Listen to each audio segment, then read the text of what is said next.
இது இன்றைக்கி தேங்காய் பொரியல் பண்ண போகிறோம். அதுக்கு ஒரு 2 கரண்டி எண்ணெய் ஊற்றிக்கின்னு பச்சை மிளகாய் ஒரு 2 கீரி வச்சுருக்கேன், கருவேப்பிலை, பூண்டு, அப்புறம் வெங்காயம், தக்காளி. வெங்காயம் ஒரு 2 வெங்காயம், தக்காளி ஒரு 3 தக்காளி. பச்சை மிளகாய் வந்து சும்மா வாசனைக்கு தான், கருவேப்பிலை எப்படி வாசனைக்கு போடுறோமோ அது மாதிரி பச்சை மிளகாய் வாசனைக்கு தான். நல்லா இதை வதக்கி விட்டுடலாம்.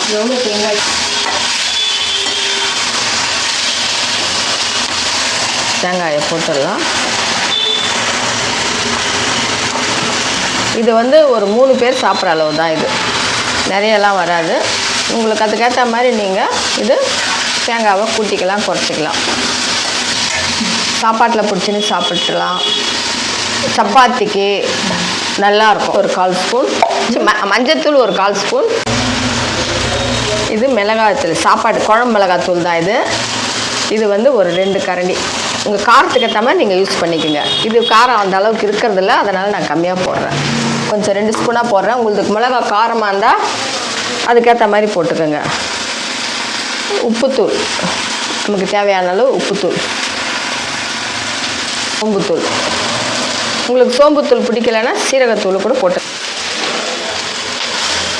பண்ணிவிட்டு கொஞ்சம் தண்ணி ஊற்றி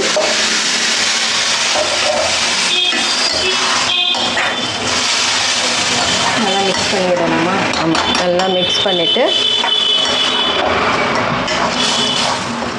டேஸ்ட்லாம் ரொம்ப நல்லாயிருக்கும். கண்டிப்பாக